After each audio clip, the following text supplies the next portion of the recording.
Hey guys, it's Robin, and you're listening to the Live Life Balance podcast. My heart is full knowing that you're here today, prioritizing you and your wellness. This podcast is for women looking for an authentic, supportive community to learn about wellness from all angles and who want to just feel their best. I'll be your guide, pointing you to ideas and tools that you can experiment with to find what works for you, because we all bring different experiences and knowledge to the table. No pun intended. Health is not a one-size-fits-all.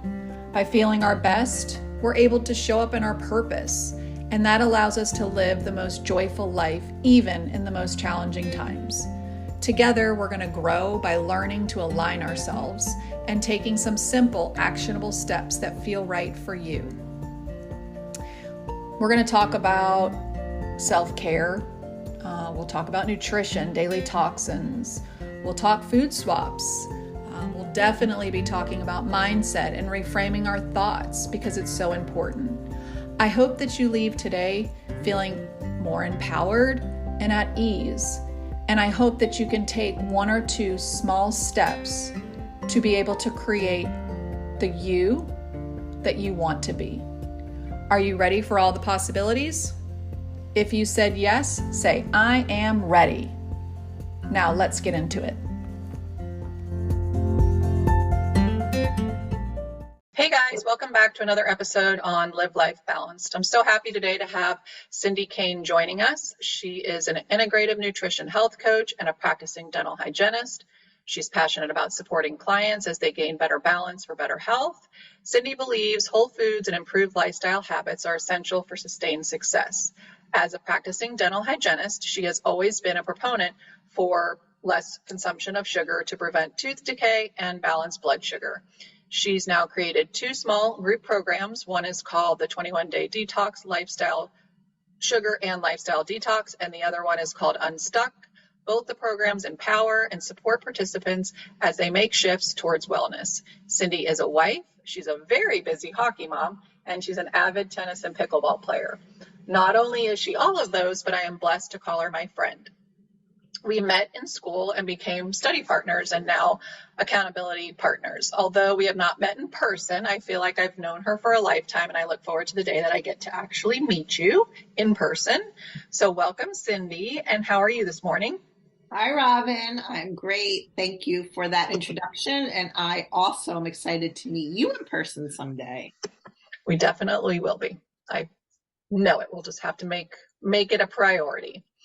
I would love to start today just by having you talk about your journey. How did you get to where you are today? Because it's, again, not like you just woke up and you're sitting in your seat where you are. So I would love for you to explain to people how you went from growing up to being, in the dental hygienist field, and then what prompted you to want to go even further into wellness and health. Well, I will say that I was born into this sort of lifestyle and mindset.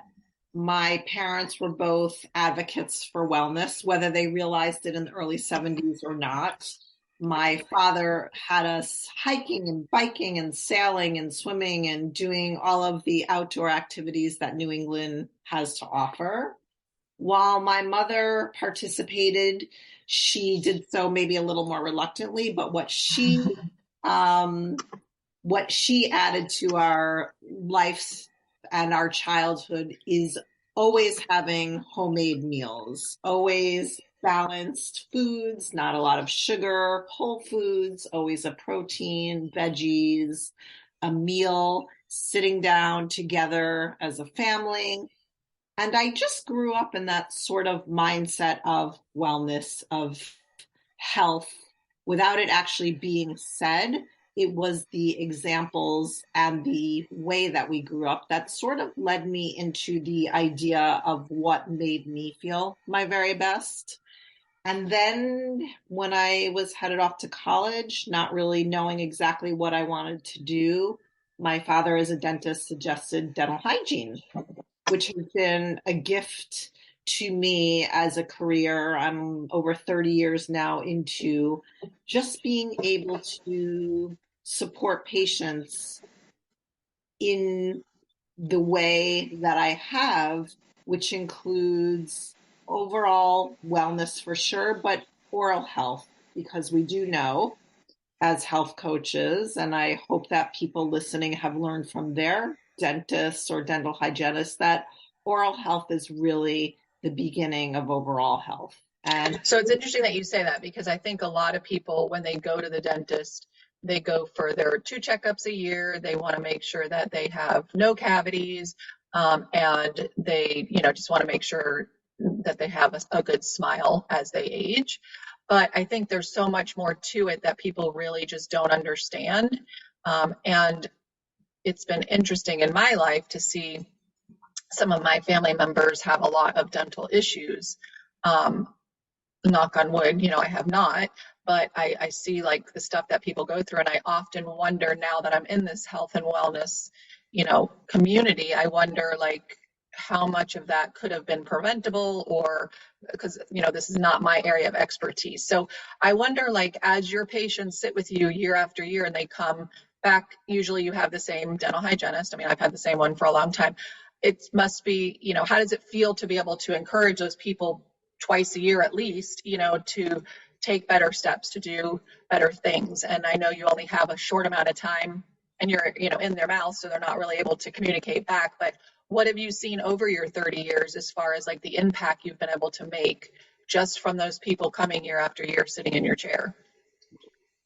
I think the impact has been great, as in Awesome. large and helpful. And I do believe that over the years, the patients that I have been seeing have reduced their incidence of dental cavities. They have lowered their gingivitis or their periodontal issues, because I have a really nice repertoire, and I always do add in the connection of our mouth to the rest of our bodies, the inflammatory factors.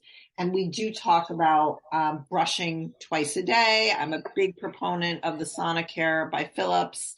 It is just the greatest electric toothbrush ever. I have no affiliation with them, and I tell people this all day long. I feel like a spokesperson, but I'm really not.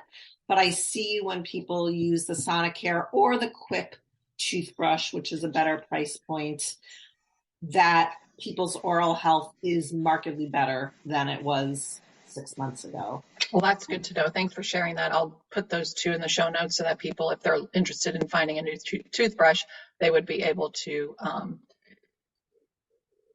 pick one of those. So a question that I've just discovered recently is floss and flossing. Not flossing, but floss in general. And I was unaware that what the coating of that's on floss really isn't the most healthy. And I don't know the ins and outs, but I bought a non-synthetic. It's different, but it's non-synthetic and it's whatever. But I feel like, because it's not as slippery, I guess, I feel like I'm able to get a lot more off of my teeth when I'm flossing. So I don't know if you have a particular brand. I'm trying to think of the brand I just bought, but if you have a brand that you recommend that's maybe not out, in the, I don't even know the toxic ones, but like not your traditional ones. Do you have one that you recommend? There is a brand called Coco Floss. Cocoa Floss? Okay. They're two sisters. One is a dentist. I think one specializes in marketing, and they have great products. The name of my business is Maven of Moderation, because I do believe in moderation. So my first and foremost goal with a client is to get, or a patient is to get them flossing. Yes, I agree. So I do agree with you that the waxed flosses have a coating on them, which does sometimes make it easier for them to get the floss interproximally or in between the teeth. And I'll even go as far to say, if you're going to use those plastic pieces that you see people littering with, of course, I don't want them to litter, but if that's the way you're going to floss and using something that goes against everything that I believe in, the plastics and the that sort of tool that's available on the market, I would rather see you flossing, because there is such a vast difference between people that floss and don't floss. So if it's something that's easy and you can do it while you're driving or working, or sitting watching TV. Many people don't have the dexterity to floss if you haven't been taught. I think it's a great alternative. And I love that you just said that, because like your moderation on balance. So it's like one small shift at a time. If you're not flossing, get flossing. If you're flossing and you've been flossing, start reading your ingredients and look for different options and kind of grow, slowly. So one thing I would love for you to talk about though is that connection, because I think so many people don't really understand the connection between oral health and actual like your health in your body or your gut. So if you could talk a little bit to that, I think people would benefit from that. I will. I would love to. As we all know, or you'll learn today, and by listening to Robin's podcasts and reading more about what we do as health coaches, inflammation in the body, I believe, is really the key to wellness, or the really beginning of disease. So we want to reduce inflammation in the mouth, because there is a correlation between gum disease and heart disease. And inflammatory, whether it's in your mouth, in your heart, in your joints, it affects your overall health. So going back to the home care, twice a day brushing with an electric toothbrush, flossing every day, using a tongue scraper to reduce the amount of bacteria in your mouth is a great way to gain better health in your mouth, get rid of some plaque. And also oil pulling, which goes back to Ayurvedic behaviors or mindsets of how to balance the body, which the oil pulling, when I see people that have oil pulled, there really is a reduction in inflammation. For your listeners that are unfamiliar with oil pulling, normally it's done with coconut oil. You can buy different brands at health food stores or online. The continuous action of swishing in your mouth, 20 minutes, really does, well, the coconut oil is an anti-inflammatory and antibacterial, so you have those components. But then that physical in and out of the oil in between the teeth and gums really does improve inflammation. Again, all right, so just really quick, for people who have never oil pulled, two things that come to my mind: start with like a minute or two and then kind of build up, but don't spit it in your drain. Make sure you spit it in the trash, because coconut oil hardens, and I wouldn't want it to harden in your pipes. So make sure that when you're oil pulling, that you just spit it into the trash. And because if you've ever worked with coconut oil, it can liquefy and harden back and forth. So those are two things that I learned the hard way. Great advice. So tongue scraping for me, probably in the last 5 years or so, was new, but the value that I find in it is amazing. So do you want to talk to some of the health benefits of tongue scraping? Sure. It goes along with removing bacteria from our mouth, which overall just improves not only the oral cavity, but the heart health. Always balancing our gut is something that is first and foremost in my mind as an integrative nutrition health coach, that our head is connected to the rest of our body. And it is really important to remember that it starts in the mouth, our overall health. If we cannot chew and digest our foods from the mastication of actually chewing, there are enzymes in our saliva that help break down food, that make digestion and absorption easier. But if we're starting with healthy teeth and gums, it allows us to chew and macerate our food, which improves absorption in the rest of our body and the nutrient food, dense foods that we're eating. And it helps balance the gut when we're increasing our wellness by eating food that is sometimes hard to chew. Let's talk about cruciferous vegetables and protein. These things take mastication. They take the ability to chew your food without pain to have the benefit. So one of the things that I'm hearing you say is, chewing is the first part of digestion. And when we are in a rush and we're, rushing to get the meal down just to move on, most of us probably aren't really being mindful of how often we chew or how much we're chewing, or the actual process of that digestion, starts in the mouth. We've got to chew enough times to allow the coating to get around the food so that when it goes down, it can do what it's supposed to do when it gets down into the lower intestine or the small intestine, large intestine type of thing. So what is your recommendation for, chewing or mindful eating? How do you talk to people about that?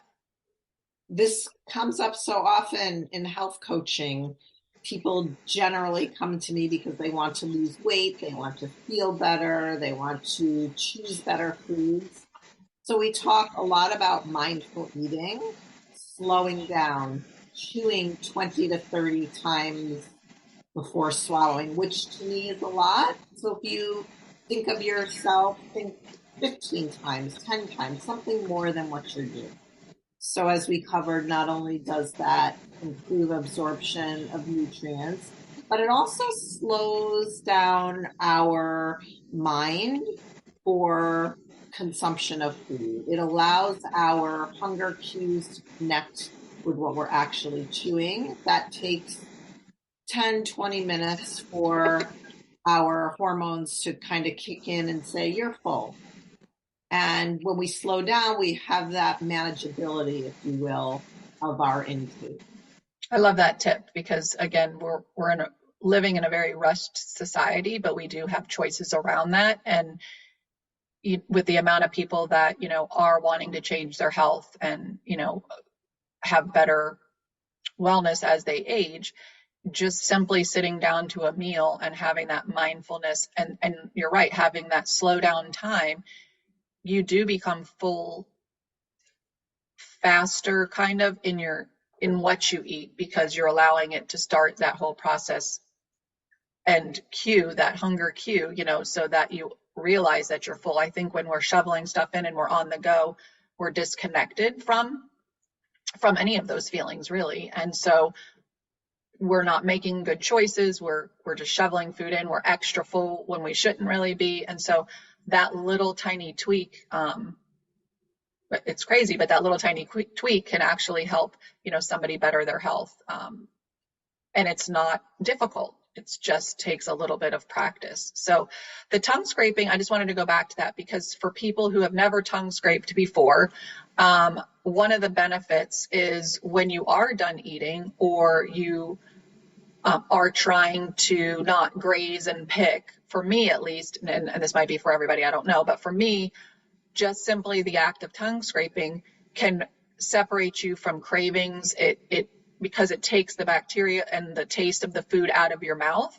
The signals are different that go to your brain, and I think that's fascinating. When I realized that connection years ago, I was like, wow, this is so cool. Like after the turkey dinner, and I've been grazing all day, I just go in and it doesn't even sound yummy to go have leftovers or whatever that everybody else wants to eat, but there is a scientific fact about removing, the taste and the bacteria and the disconnect of cravings. Do you have anything else that you want to say about that? I will say that using a tongue scraper, I love telling patients this. I love telling clients this fact about tongue scraping, how it reduces cravings. However, I will add that it also removes 30% more plaque than brushing your tongue alone. That's interesting. Yeah, if you can imagine your tongue as a tuft of grass, that the soil would be where the bacteria hides. And it's really hard to do a sort of cursory brush, but if you scrape the tongue, that's where the bacteria comes from. And it'll improve the odor in your mouth. It will improve the color of your tongue. There is a side note that medication sometimes does affect the color of your tongue. Okay. But blueberries, raspberries, tea, coffee, red wine, all of these things will stain the tongue, and the tongue scraping can help the discoloration in addition to removing the plaque. That is good to know. One of the things that I also just want to mention, which you kind of mentioned the plastics before, my tongue scraper is stainless steel. I don't know if you have a preferable one, but if you do, I will drop it in the show notes. So if you've never used a tongue scraper, you can look at the one Cindy uses, and then I'll also drop the one I use. I think I got it on Amazon, but I made sure that it was stainless steel, and they last for a long time. So if you're going to use a tongue scraper, do stay away from plastics, because plastics have toxins in them that you don't need to be introducing into your oral cavity. All right, so being a health coach, you've gotten to kind of integrate the oral health into your practice, and helping clients. And one of the things also, as being a dental hygienist, we talked a little bit about sugar, and you and I both know that sugar is inflammatory. And so you created and been using a sugar detox, lifestyle detox kind of program. And I know detox is that buzzword, but ultimately what I've seen from the program, and I'm sure you've seen also from your clients, is it truly is a reset. Like, it's just resetting your body to eliminate and to get over like the addiction, feelings to sugar and that craving of it. And so for anybody who is looking to jump off, and take a step in one small shift in the direction of wellness, the sugar detox lifestyle reset, I think, is a good first step if you're somebody who doesn't know where to begin. But I also wanted to talk, because you have a mini program called Unstuck that I know you paired up with Lauren. And I really want you to talk about that program, because I feel like it really is a holistic, because it's looking at all lenses. And you and I both know that wellness has to come from that holistic lens and not from just doing one thing or another. So if you want to talk about your Unstuck program, that would be awesome. Of course. Lauren Haas and I created a program called Unstuck, as you've said. And Lauren is a professional declutter coach and productivity coach. So we decided to combine our passion for this mini program, 3 sessions, women only. We do it on Zoom. We've done it in person. And we really talk about the home environment. She talks about the home environment, how it affects your overall health. And that's where I come in. But she gives tips and ideas, and people set goals in their homes. Because if your home feels safe and it feels uncluttered and it feels somewhere where you are comfortable, then you're able to cook a meal. You're able to relax. You're able to practice the self-care that really comes with whole health or holistic health. So she talks about the decluttering of the home, set small goals. The next session, we will check in with goals. Women automatically feel better. They have accountability. They have support. They've done something in their home where they do feel better. Then I will talk about small shifts in our mental health and our physical health, whether it's eating more greens, whether it's drinking more water, whether it's going for a walk. The women set their own goals of where they'd like to be. So then the follow-up or third session, we check in with those goals.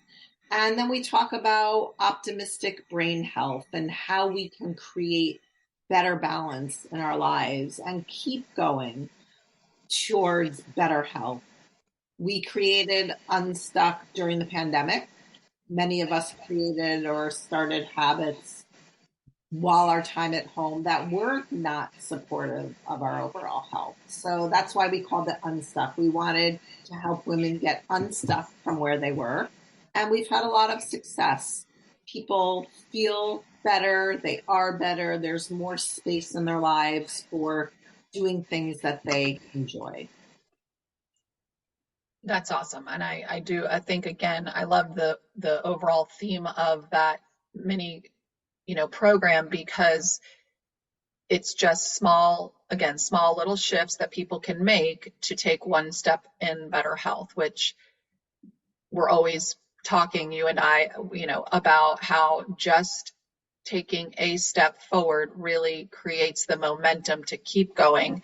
And when you start to feel better, then you want to repeat those habits. But if you stay where you are and you stay stuck, you're going to repeat the same patterns over and over and over. So just taking one small shift forward really does, it's like riding your bike. That first push really does start the momentum of the bike. And so if you're somebody out there that really, again, doesn't know where to start, one of these programs might be fit for you. If you're looking for health coaching, that might be a fit for you. But ultimately, any one thing that you can just try and see how it feels, is going to be that momentum to get you started. So one of the things I ask all of the people that I interview are about non-negotiables, because I talk a lot about things in my life that are non-negotiable, because I've learned through creating the small habits that I feel better when I do certain things, and it's going to look different for everybody. So I like to ask, because I think people resonate with different things. So what is a couple of non-negotiables you have for your wellness, and also your lifestyle within your family dynamic? I would say my first non-negotiable is consuming whole foods for the majority. I'd say that 90% of the time I'm eating foods, simple foods, sweet potatoes, greens, a lot of spinach, high protein, beans, eggs. I do eat a little bit of meat, but the things that fall into the whole foods category without eating a lot of packaged and processed foods, I know that these things make myself feel my best. But I love how you said 90% of the time, because again, that moderation, that balance there, when you have that little bit of a leeway, it just, there's no restriction, and B, it gives you the power to choose, a little bit better and make you feel like you have choices. And we always have choices, obviously, but I think leaving that 10%, so that if you are out and you're not so rigid that you won't eat anything, if you're in a situation. But again, if you're doing 90% of the time, that is huge in respect to, and you look at the average American doing probably 10% of the time and 90% the flip. So we just want to flip that conversation. Okay, go on. What's another one? I love that one though. Thank you. Sleep. Okay. Sleep is so important for me. I don't want to say that I spend my whole day trying to get into bed at a reasonable time. That's not exactly true, but there might be a little bit of to that, especially during the week. I really require 9 hours of sleep, maybe more. I can function on 8, but truly sleep is where I find that I get really, we all need sleep, and it's a badge of honor to sort of sleep 5 hours, but really our hunger cues are off, our emotions are off, everything is off when we're not sleeping enough. So sleep is a non-negotiable. Movement, whether it's a walk or a workout, doesn't matter. I need to move. And then starting my day with a tall glass of water and lemon, and just continuing that throughout the day also is something that makes me feel my best. And I always know when my body's a little off, I'll drink more water and I feel better. Well, I mean, I'm definitely a water, advocate in the lemon water in the morning, but sleep, I'm glad that you brought that up, because I think sleep is interesting when you talk to people, because, the badge of honor comment that you made, it's like, well, I'm fine. I can function on 6 hours of sleep. Yeah, you can function, but you're not functioning optimally, because while you sleep, you're in that rest and digestion, and you heal through the night when you're sleeping. That's when your body does its work. So if you're really eating late right before you jump into bed, your body's not able to get into that state quick enough. And then if you're only getting 6 hours of sleep, you really are only getting, a very small window of healing. And inflammation is caused by not having that time also. And so there's a difference I wanted to say about inflammation. Our bodies naturally inflame when we're hurt, or when, to protect us. And we're not talking about that kind of, inflammation. We're talking about chronic inflammation. We're talking about inflammation that you have going on that is all day long. It's something within your body. It's not an up and a down. It's chronic. And so that's the kind of inflammation we're talking about from the holistic perspective of getting rid of. So with sleep, that is, the first step to healing, and also the eating not before bed and all of that. So I'm so happy you said sleep, because I feel like so many people don't get that connection. So I feel like we've gone over a lot today, but I think the mouth gut connection and the digestion connection is huge. I think sleep is very big. And the other one, movement. People are very fixated on movement, needing to be at the gym for an hour, whatever. And it truly doesn't have to be that difficult. It can just be a simple walk or a simple stretch. Wherever you are, just start wherever you are. If you are somebody who's been going to the gym for 17 years or whatever, great, just change it up a little bit, and if you've never stepped a foot in the gym or ever, decided to do movement, just try something that's going to propel you forward. So, all right. First of all, thank you so much for all your wisdom, for sharing your experience, for sharing. I want to also tell you, you're very lucky, or not lucky, but you were blessed to be raised in a family that had that kind of mindset, because it isn't the norm, if you will. I wish it was, and I want to get people, and that's why I'm doing what I'm doing. I want to create that norm for people. But I love talking with you and hearing how you grew up, because it's very different from how I grew up. And it just gives me ideas with my own little family. So thank you for being open and authentic and always sharing, your story with me personally, because I do get a lot out of it. Where can people find you? www.mavenofmoderation.com. Okay. That is the website. You can learn about me there, but you can also follow me on Instagram and Facebook, Maven of Moderation, and Instagram is a Maven of. Maven of. Okay. We'll drop all of that in the show notes so people can just click and go directly to your pages if they're curious and interested about your programs, or just to learn more about you or to follow you. And I think that's really it for today. I do really want to say thank you so much for coming on. It's been an honor to be able to interview you and have you on as my first interview for my podcast. So with that being said, I hope everybody else has a great day. I hope that you get a little bit of a takeaway, and I will talk to you guys soon. Thanks, Robin. You're welcome.